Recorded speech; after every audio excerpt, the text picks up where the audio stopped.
Yo, all right. It's been about a year, so now's a good time to do another video, eh?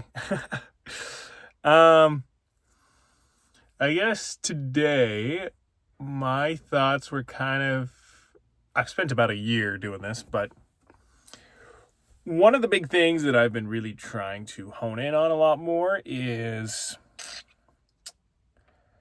how to better accept criticisms or failures on my own part when I know they are. And to be clear, none of this is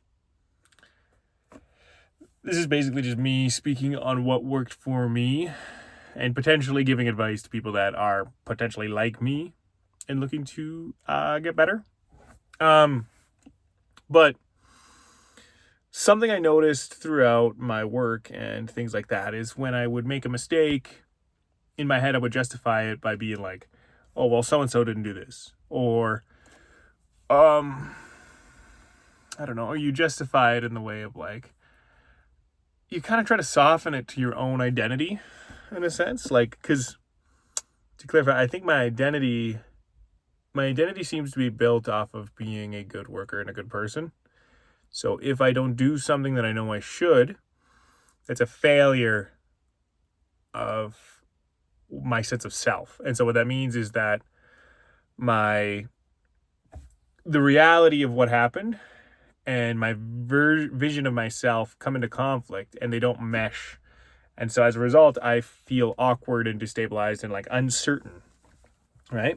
And so a consequence of that is your body tries to or your brain tries to rationalize it by saying, "Oh, well, this guy didn't do his job, so it's not really my fault."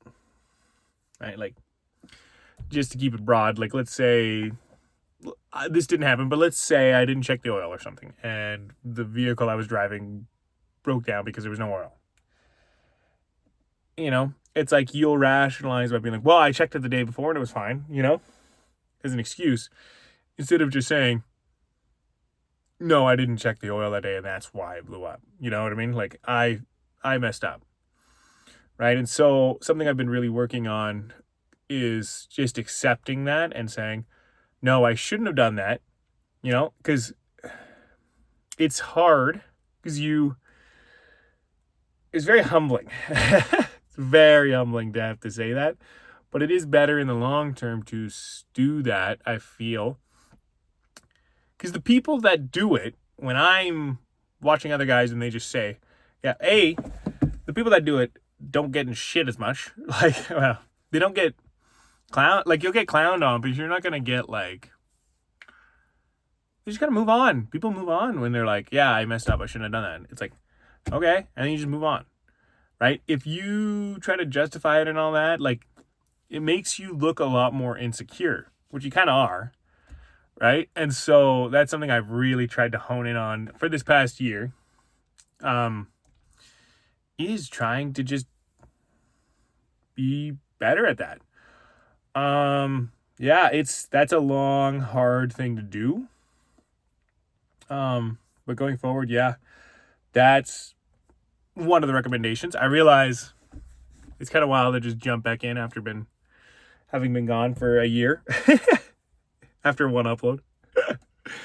But yeah, going forward, I'm hoping to start uploading a lot more consistently about a myriad of different topics. That's just one that I've been thinking about quite a bit. Like, I think it kind of spreads to a lot of different things, because then it's also like, how am I supposed to be able to try something new? Like, I'm not good at woodworking, but I tried making some garden boxes for my girlfriend, and that is a little bit like, you feel kind of dumb because, like, I'm shit at measuring things. I'm terrible at measuring things. But how am I supposed to get better? You know what I mean? Like if I'm constantly sitting there and I'm like, well, it's this tool or it's whatever. It's like, no, dude, I'm just suck at it, but I'm gonna get better. Hopefully. But yeah, I'm hoping. Anyways, I'm hoping in these next coming weeks, I'm hoping to start uploading once a week here. about just random topics. Like I have a few topics based on kind of how I like to do finances maybe, and then potentially some of my house projects that I'm hoping to work on. But yeah, I don't know if I got much else to say. I guess the only other things, yeah, like the only other thing I guess I would finish off that subject. I know I'm jumping around here a lot, but um, yeah, like if you're going to try to do something like that, anchor yourself to the process and not the outcome. So in other words, when something like that happens, you say, okay, I didn't do this. I am the type of person that acknowledges my failures and moves forward. You're not the type of person that doesn't have mistakes. Does that make sense? And I think that would help a lot of people these days if they went in with that mentality. Because everyone does make those mistakes. It's just, and the people that seem to do the best in life don't seem to care too much if they make mistakes. Like it's almost like a superpower, I feel like, that people underestimate. But anyways, yeah. I guess I'll catch you guys on the next one. Peace.